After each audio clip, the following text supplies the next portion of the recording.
Hello दोस्तों, आज से हम शुरू करने वाले हैं अपना एनाटॉमी एंड फिजियोलॉजी।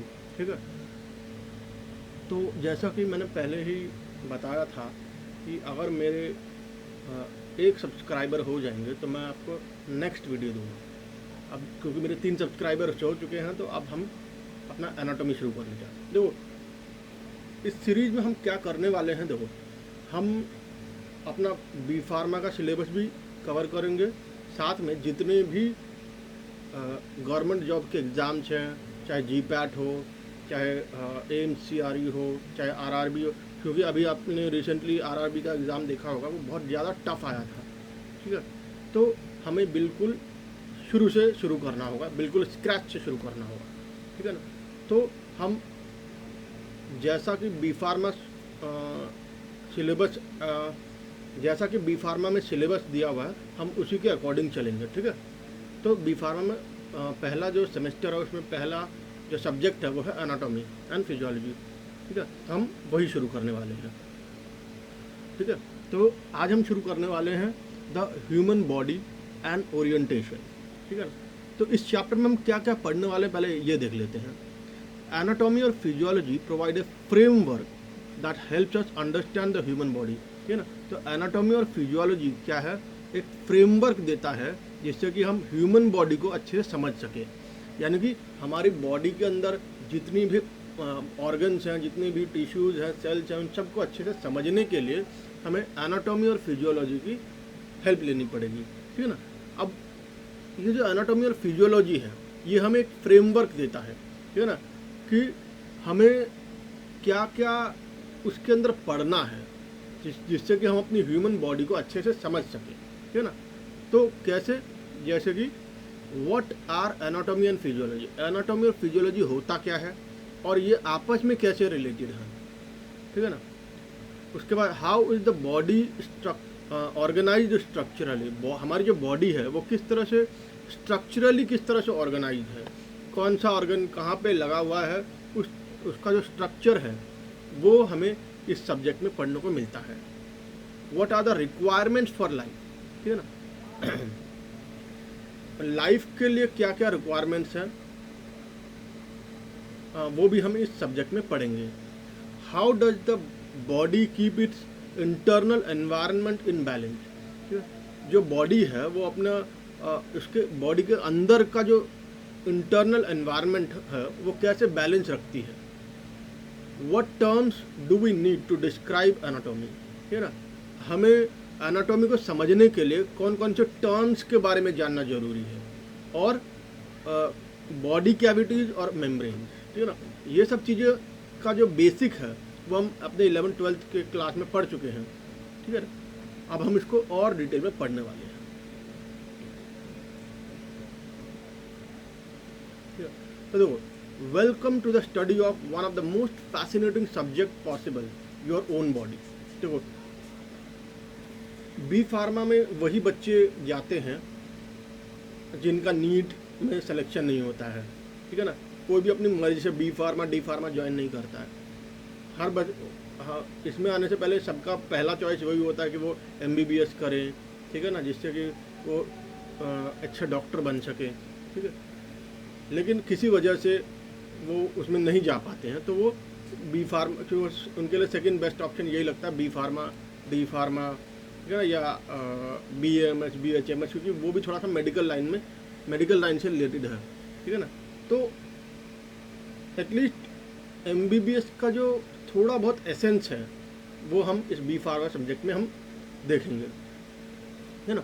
तो उस जो MBBS में जो सबसे इम्पोर्टेंट जो सब्जेक्ट है वो है एनाटॉमी एंड फिजियोलॉजी। ठीक है। तो हम उसी लेवल पे ही जाके पढ़ेंगे, क्योंकि आपने एग्ज़ाम तो देखा ही होगा कि कितने टफ आ रहे हैं। तो हमें बिल्कुल एकदम MBBS लेवल पे जाके हमें इसकी स्टडी करनी होगी। ठीक है। तो सबसे पहले welcome to the study of one of the most fascinating subject possible, your own body. ठीक है ना।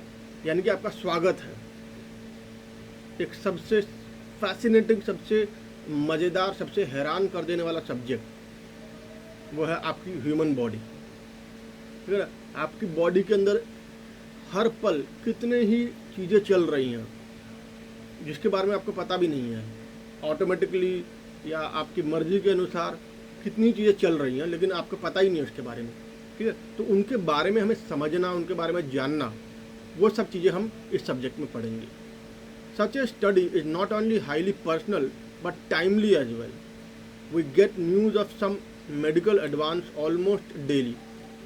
अब जैसे आजकल एआई के ज़माने में टेक्नोलॉजी इतनी एडवांस हो गई है, सब्जेक्ट इतने ज़्यादा आपस में मिक्स हो गए हैं कि जो एआई की हेल्प से हम नए नए मेडिसिन, नए नए रिसर्च हम रोज़ कर रहे हैं, ठीक है। तो अगर आपको भी इस फील्ड में जाना है तो आपको भी इसका बेसिक पता होना चाहिए, ठीक है।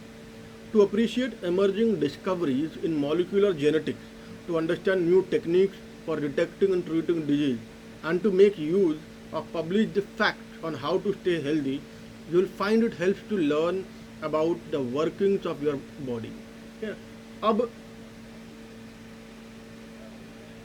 जो हर रोज़ जो डिस्कवरी हो रही हैं, जो इन्वेंशंस हो रही हैं, चाहे वो मॉलिक्यूलर जेनेटिक्स में हो या किसी और सब्जेक्ट में हो, तो उनके बारे में जो समझना अगर हम चाहते हैं, और या फिर जो रोज़ जो नई नई टेक्निक्स आ रही हैं बीमारियों को पहचानने के, उनको ठीक करने के लिए जो टेक्निक्स आ रही हैं, या फिर जो पब्लिश्ड फैक्ट्स हो चुके हैं उसके, जैसे कि हेल्दी कैसे रहें, ठीक है। तो उसके बारे में अच्छे से समझना अगर हम चाहते हैं तो उसके लिए हमें ये सब्जेक्ट की नॉलेज अच्छे से होनी चाहिए।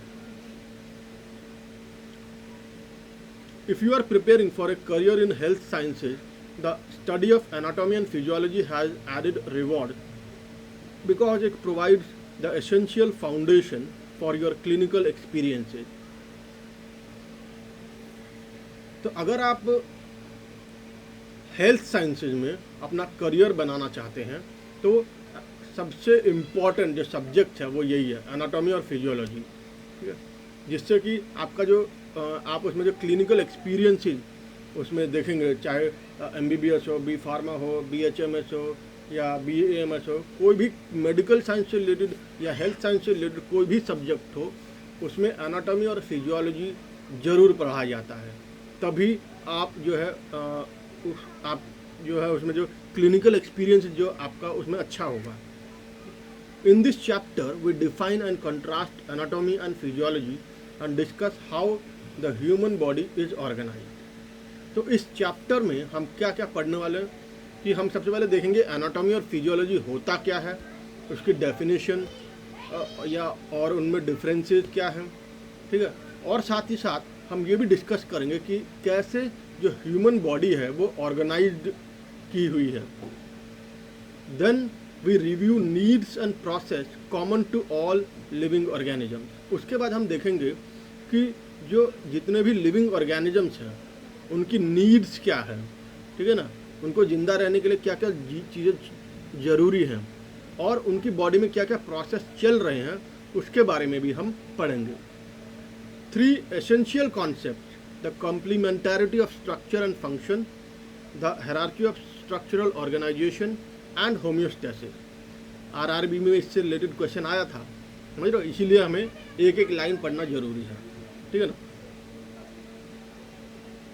Will unify and form the bedrock of your study of the human body, ठीक है। तो जो 3 एसेंशियल कॉन्सेप्ट, जो 3 जरूरी कॉन्सेप्ट है वो कौन कौन से हैं? The complementarity of structure and function, जो स्ट्रक्चर और फंक्शन में जो कॉम्प्लीमेंट्री है, ठीक है ना, जो आपस में ये एक दूसरे कॉम्प्लीमेंट्री है कि एक के बिना दूसरा दूसरा हम नहीं समझ सकते, ठीक है। तो ये एक इम्पॉर्टेंट कॉन्सेप्ट हो गया। दूसरा, the hierarchy of structural organisation, जो स्ट्रक्चरल ऑर्गेनाइजेशन का जो हायरार्की है, ठीक है ना, कि पहले सेल आता है, उसके बाद उसका टिश्यू आता है, फिर टिश्यू से टिश्यू सिस्टम आता है, फिर ऑर्गन सिस्टम, इस तरह से जो हायरार्की है स्ट्रक्चरल ऑर्गेनाइजेशन की, उसके बारे में भी हम पढ़ेंगे। और होम्योस्टेसिस जो कि बहुत इम्पॉर्टेंट है, यानी कि कैसे वो अपनी बॉडी के अंदर का जो एनवायरनमेंट है उसको कैसे वो मेंटेन रखते हैं, उसी को हम होम्योस्टेसिस कहते हैं। तो ये तीनों जो टॉपिक्स है, ये तीनों कॉन्सेप्ट्स हैं, ये एक दूसरे में इनको एक साथ यूनिफाई करके हमें समझना होगा कि ह्यूमन बॉडी काम कैसे करती है। And finally you will learn the language of anatomy, terminology that anatomist used to describe body and its parts. और उसके बाद हम जो है एनाटॉमी की लैंग्वेज वो भी पढ़ेंगे, यानी कि ऐसी टर्मिनोलॉजी, ऐसे टर्म्स जो एनाटॉमिस्ट यूज़ करते हैं बॉडी और उसके पार्ट्स को एक्सप्लेन करने के लिए, डिस्क्राइब करने के लिए। ठीक है, तो हमने आज देखा कि कैसे हम एनाटॉमी और फिजियोलॉजी में क्या क्या पढ़ने वाले हैं। ठीक है ना, तो आज के लिए मैं इतना ही रखता हूँ, छोटा सा रखता हूँ, ताकि आपको मैं देखना चाहता हूँ कि आप वाकई में देख भी रहे हैं या नहीं। तो अगर मेरे इस YouTube चैनल पे जस्ट एक और सब्सक्राइबर आया तो मैं मान लूँगा कि आप मेरा चैनल देख रहे हैं, और तभी मैं नेक्स्ट वीडियो बनाऊँगा। ठीक है, तो बाय।